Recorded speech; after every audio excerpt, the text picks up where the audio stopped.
नमस्कार रसिक श्रोते हो. आज अनेक महिन्यांनी मी माझ्या मीरामय थोडं मनातलं थोडं जनातलं या यूट्यूब चॅनलवर माझी एक कविता घेऊन आली. आज मातृदिनाच्या निमित्तानं मी माझ्या खूप दूर दूर गेलेल्या आईसाठी ही माझी काव्यसुमनांजली अर्पण करते.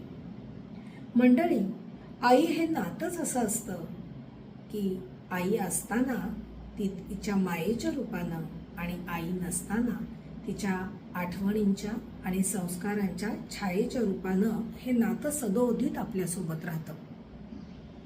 आणि म्हणूनच आई हा शब्दच मुळी आपल्याला हळवं करून सोडतो.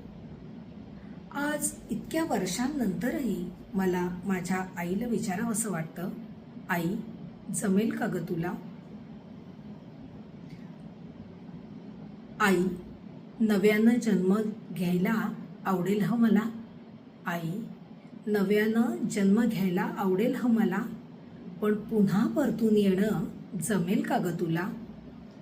चिऊ काऊच्या गोष्टी सवे भरवशील का घास? चिऊ काऊच्या गोष्टी सवे भरवशील का घास? पुरणपोळी उकडीचे मोदक रांधून वाढशील खास? मायेचा तुझा हात फिरवशील का डोक्यावरून? मायेचा तुझा हात फिरवशील का डोक्यावरून?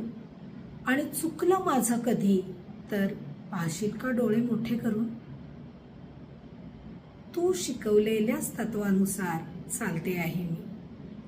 तू शिकवलेल्याच तत्वांनुसार चालते आहे मी, पण अवघड प्रश्न जर आला तर अभ्यास माझा पडतो ग कमी. पडायला लागले कधी तर सावरायला येशील का? पडायला लागले कधी तर सावरायला येशील का? आणि पास झाले मी तर शाबासकी देशील का? शांत सोज्वळ सोशिक आठवून तुझं रूप. शांत सोशिक सोज्वळ आठवून तुझं रूप. डोळे येतात ग भरून आत गलबलत खूप. चालत असता काही जर देवाघरी वशिला.